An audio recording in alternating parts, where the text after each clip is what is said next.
Assalamualaikum.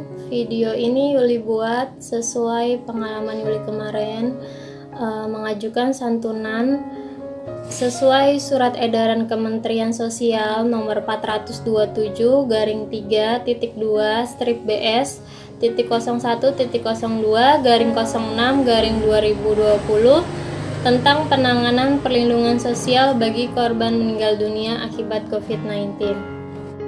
Kementerian Sosial memastikan pemberian santunan kematian bagi ahli waris warga yang meninggal akibat pandemi COVID.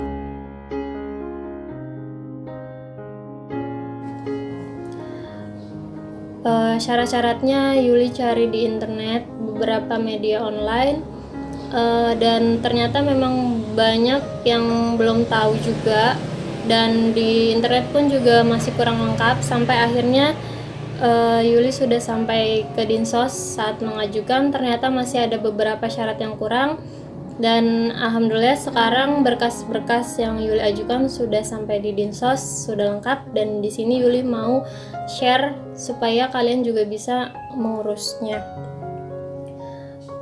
Dari beberapa media online juga Yuli lihat bahwa ahli waris dari korban meninggal dunia akibat COVID akan mendapatkan sebesar 15 juta rupiah.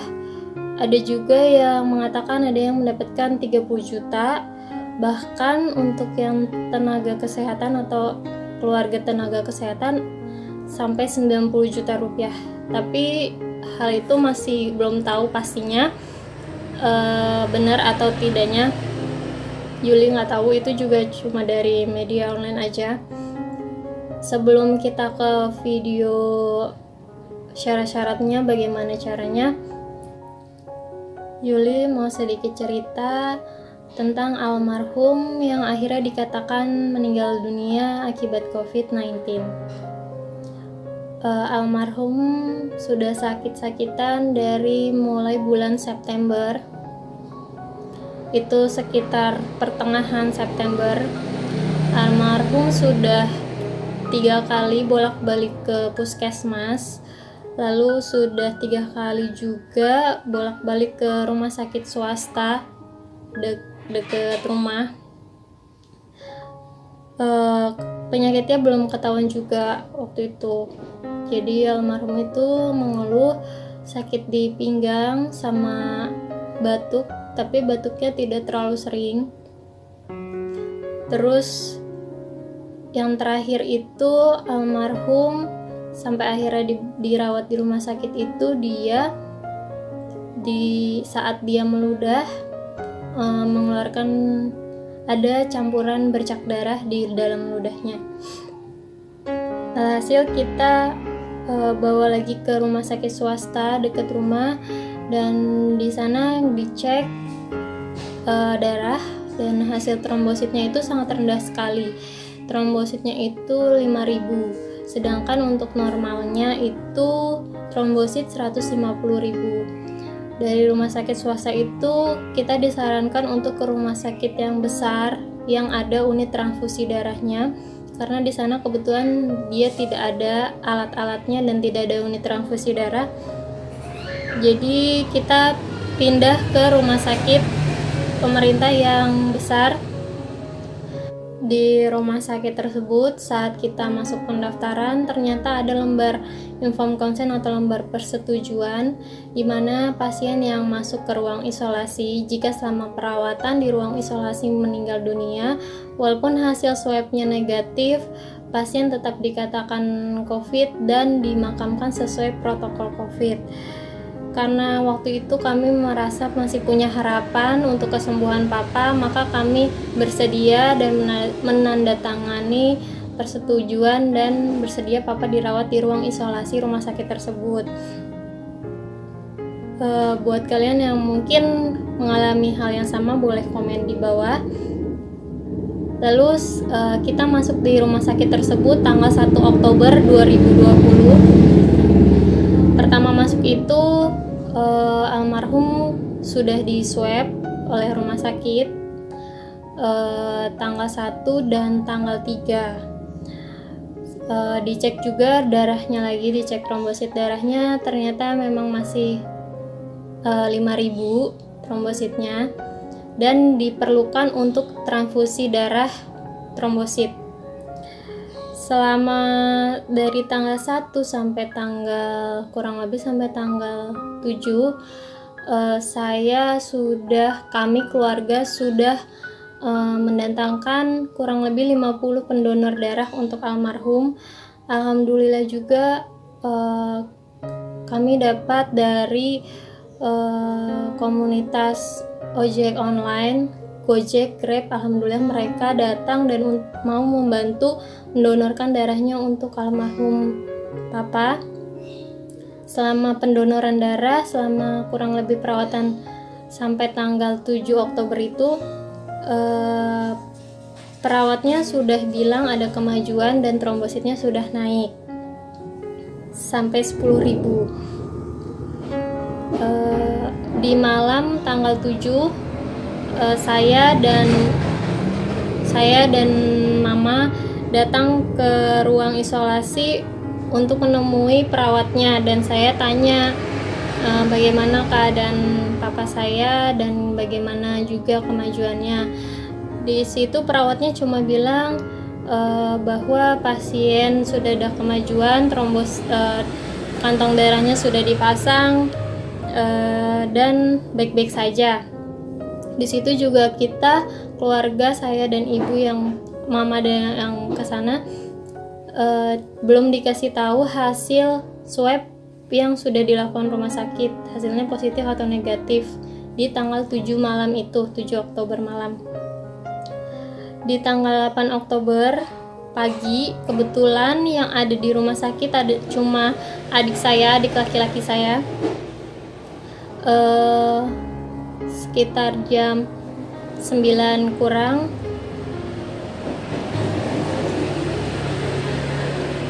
papa saya dikatakan meninggal dan mengeluarkan banyak darah. Di sana cuman baru ada adik saya yang menunggu, dan saya dan ibu saya masih di rumah.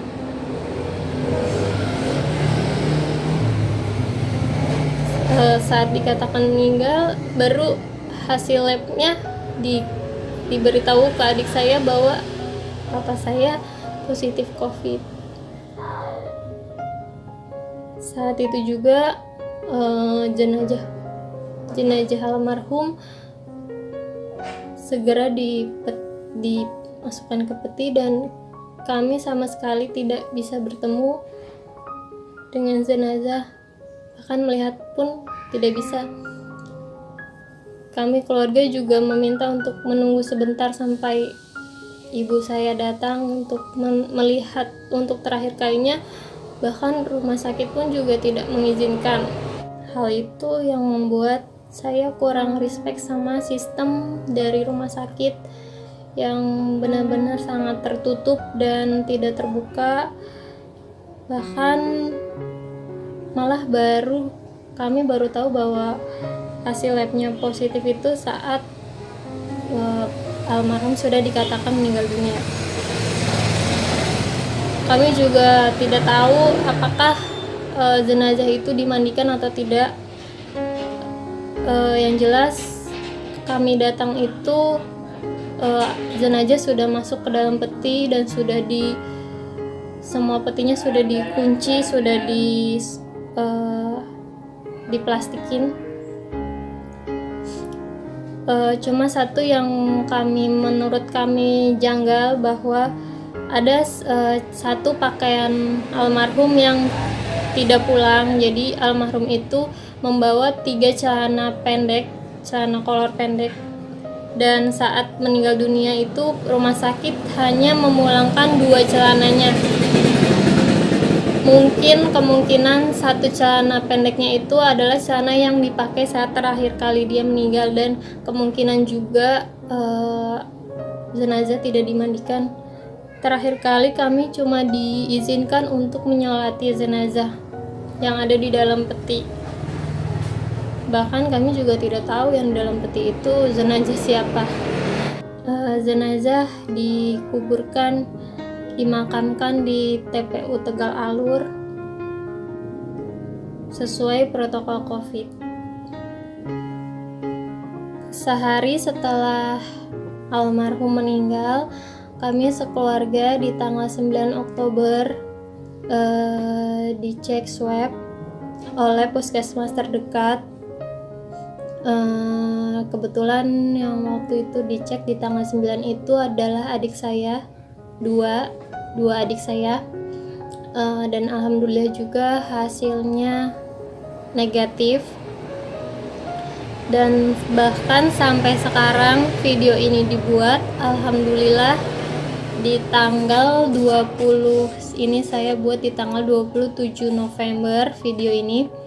Alhamdulillah kami sekeluarga baik-baik saja, tidak ada yang masuk rumah sakit dan hasilnya memang negatif.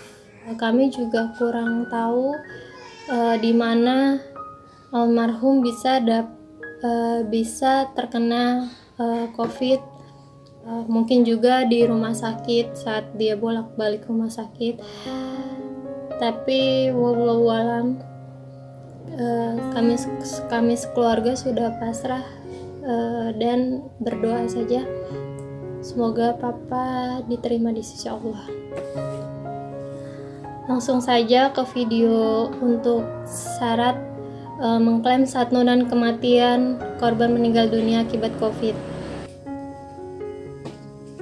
Berikut berkas yang harus dilampirkan. Yang pertama itu fotokopi KTP korban meninggal dunia karena COVID. Yang kedua, fotokopi kartu keluarga korban meninggal dunia karena COVID. Yang ketiga itu foto berwarna korban meninggal dunia karena COVID. Yang keempat, surat kematian dari rumah sakit karena COVID. Yang kelima itu hasil pemeriksaan lab dari rumah sakit yang menunjukkan positif COVID. Yang keenam, fotokopi keterangan kematian dari kelurahan. Yang ketujuh, surat pengantar untuk dinsos dari kelurahan. Yang ke-8, akta waris atau surat ahli waris, keterangan waris itu buat dari kelurahan. Yang ke-8, yang ke-9, fotokopi KTP dan kartu keluarga kuasa waris. Yang ke-10, fotokopi buku rekening kuasa waris. Yang ke-11 ini tambahan aja sih, saya tambahin aja biar lebih lengkap, itu foto makam almarhum. Dan yang terakhir, saya lihat di internet itu juga ada yang namanya surat permohonan yang ditujukan kepada Dirjen PSKBS Kementerian Sosial. Namun saat saya di Dinsos, katanya surat permohonan itu tidak terlalu penting, jadi boleh iya boleh tidak. Cuman saya lampirkan. Buat kalian boleh juga sih dilampirkan aja. Nanti saya akan berikan contohnya, contoh-contoh suratnya, dan saya akan beritahu juga step-stepnya, langkah-langkah untuk mengurusnya. Yang pertama itu kita ke RT RW dulu, minta surat pengantar untuk mengurus santunan kematian akibat COVID. Yang kedua, untuk mengurus surat ahli waris. Yang ketiga, untuk mengurus surat keterangan kematian dari kelurahan. Itu yang harus kita minta di RT RW. Di RW kita cuma minta cap sama tanda tangannya aja. Dari surat pengantar yang dikasih RT, kita ke RW untuk minta cap dan tanda tangan. Dari RW kita ke kelurahan untuk mengurus 3 surat itu. Nanti saya akan lampirkan suratnya.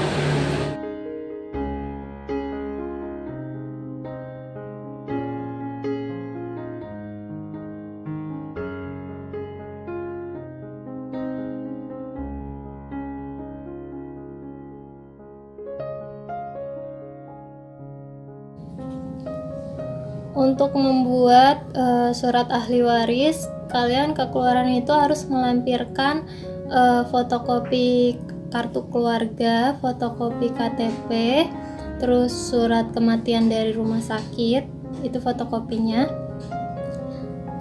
terus fotokopi KTP yang ada di kartu keluarga, semua pemilik KTP yang nama-namanya ada di kartu keluarga. Jika di kartu keluarga ada yang belum punya KTP, maka yang dilampirkan adalah akte kelahiran anaknya. Lalu sudah selesai, langsung buat surat permohonan. Surat permohonan ini saya ketik sendiri. Kalian boleh contek punya saya, atau kalau kalian bisa bikin surat yang lebih bagus dari saya juga boleh. Ini saya formatnya buat saya ketik sendiri. Nanti saya akan kasih lihat contohnya.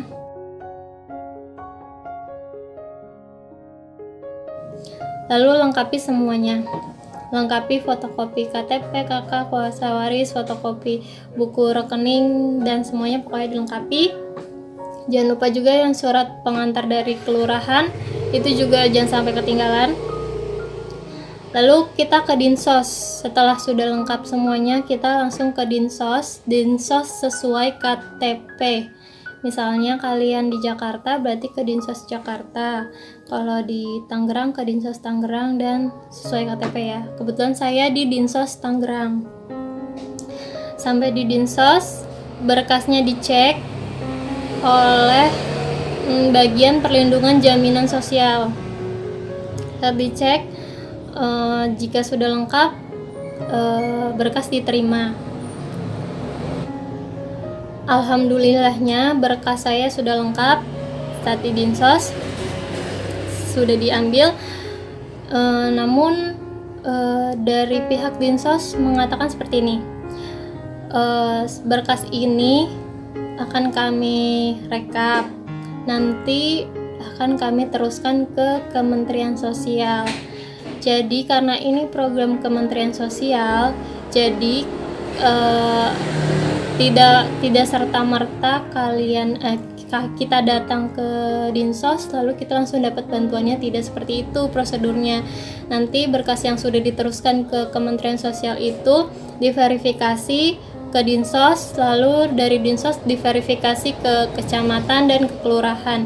Jadi kita tinggal menunggu saja ada info dari kelurahan untuk pengambilan dananya.